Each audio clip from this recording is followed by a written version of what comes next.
Hi again then guys, and welcome to another specific car review, of course from the world of GT Sport, in particular once again under the category of GT Masters, which is in this occasion a GT3 car, once again the Bmw Z4 in particular. Now this car I find very curious in a similar way to the Mercedes SLS GT3, and you could argue maybe one or two others as well, but those two in particular, where in the previous game, GT6, those two, the SLS and the Z4, really stood out among the GT class cars, because not only were they among the newest of GT3 vehicles featured in the game compared to those older, LM style Camaros and RX-8s, those more fictional machines, but also these were so good. The pricing was far lower than a lot of those LM spec cars, which were usually at least like 1 million credits. Even Super GT cars were like 750,000. These, on the other hand, these were like 350,000, 430,000, and in a funny kind of way, it was sort of a harbinger to the pricing system that we now have in GT Sport, if you think of it that way. Now, this one was only 350 grand, if I recall correctly in the previous game. Now it is 100 grand more, of course, because all Group 3s have that across the board.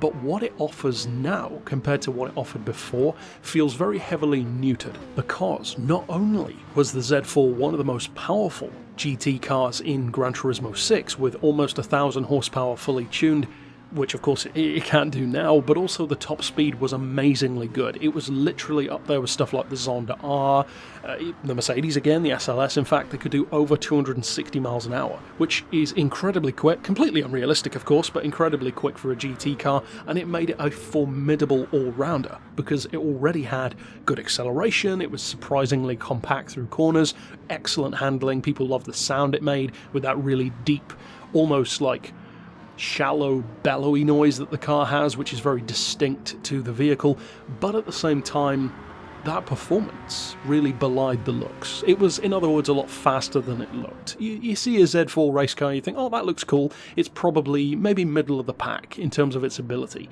The reality was, it was at the very top of the pack. It was a brilliant car, easily like top 3, top 5 in the game.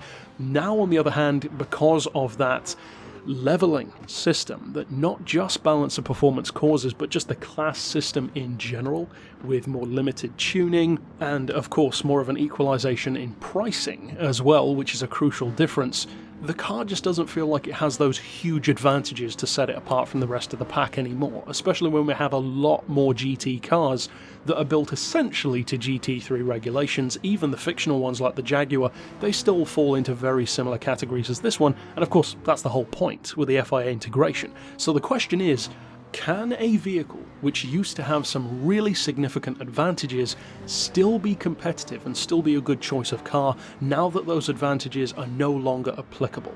The pricing is no longer an advantage, the power is no longer an option, and the top speed is no longer that fast. So is the Z4 still strong enough overall to be a good choice? Well, I would argue yes and no to some degree, because no in as much as there are no arguably GT3 cars or that level of vehicle in the game which will just run away with a victory, because balance of performance 9 times out of 10, if not 10 times out of 10, makes sure that that doesn't happen. That's the whole point. However, it's a good choice from certain points of view, because one of the things that the Z4 was already good at, I'm glad to say, has remained, and that is the handling. It's a very good car for driver feedback. It never really surprises you too much with the handling, because of course, as many of you know, especially those who've driven stuff like the Huracan or the Ferrari 458 Group 3 machines, they can sometimes bite back, for sure, and even some of the bigger ones which have, for the most part, more stable handling, like your GTRs and your M6s and your AMG GT3s, they can sometimes be maybe a little bit unpredictable at times. The Z4 just isn't, really, and I would say the same thing goes for the M3, although in a funny kind of way, the M3 seems to have been very quickly forgotten, actually, in this game. People barely seem to use it at all compared to this one. Now, this car easily has the handling as its strongest selling point.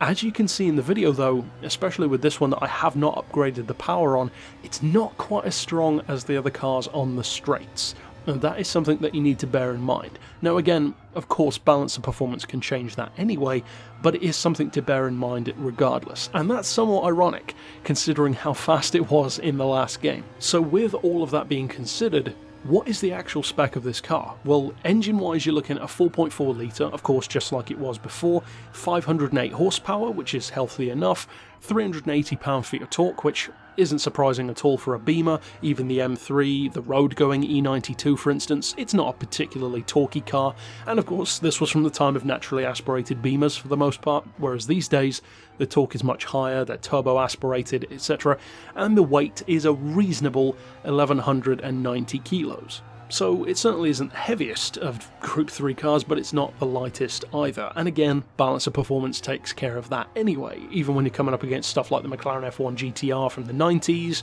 or the Ford GT LM race car, these cars which are a little bit more out on the fringes, but can race anyway.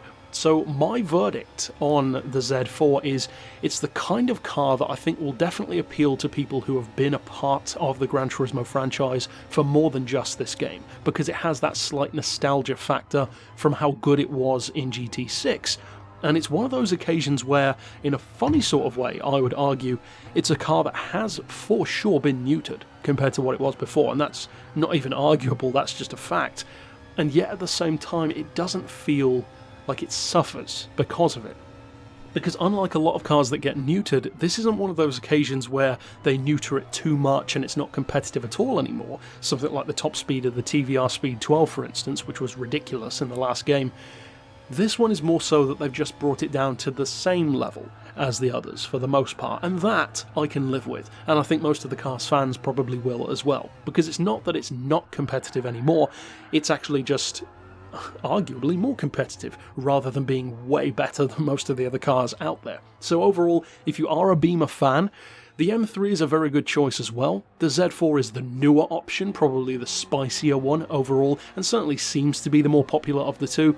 Me personally, I'd probably go for the M3, but the Z4 is still a very good choice, and it's a popular car for a reason. If a lot of people in the community like a car, it tends to be because it's quite good, at least at something, and although this one is nowhere near as OP as it used to be, it's still a good contender.